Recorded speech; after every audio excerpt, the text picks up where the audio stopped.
राज्यातील अनेक भागात अवकाळी पावसानं थैमान घातले। धुळे जिल्ह्यातील शिरपूर शहरासह तालुक्यात शुक्रवारी वादळी वाऱ्यासह अवकाळी पावसाचा फटका रब्बी हंगामातील पिकांना बसलाय। यामुळे शेती पिकांचं मोठं नुकसान झालं असून शेतकऱ्यांच्या अडचणीत वाढ झालेली आहे। धुळे जिल्ह्यातील शिरपूर तालुक्यातील तसंच शहरात वादळी वाऱ्यासह शुक्रवारी अवकाळी पावसानं दमदार हजेरी लावली।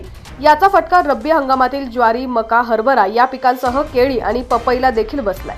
शिरपूर तालुक्यात सकाळपासून सर्वत्र ढगाळ वातावरण होतं। दुपारी पावसानं हजेरी लावल्यानं शेतकऱ्यांची चांगलीच तारांबळ उडाली।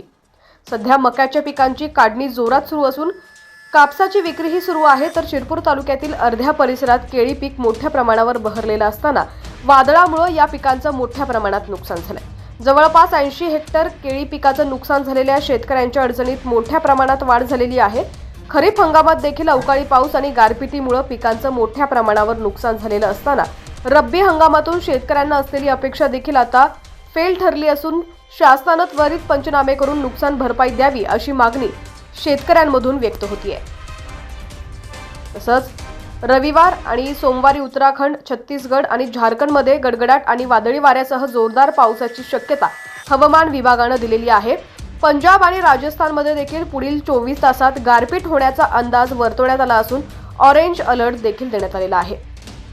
या ठिकाणी तुम्ही पाहू शकता की पंजाब आणि राजस्थानमध्ये देखील गारपीट होण्याचा अंदाज वर्तवला असतानाच पंजाबमध्ये गारपिटीला सुरुवात झालेली आहे। असेच दररोजचे अपडेट्स पाहण्यासाठी HPN मराठी न्यूज चॅनलला सबस्क्राइब करा आणि बेल आयकॉनवर क्लिक करून नोटिफिकेशन्स मिळवा, जेणेकरून आमचे अपडेट्स लवकरात लवकर तुमच्यापर्यंत पोहोचतील।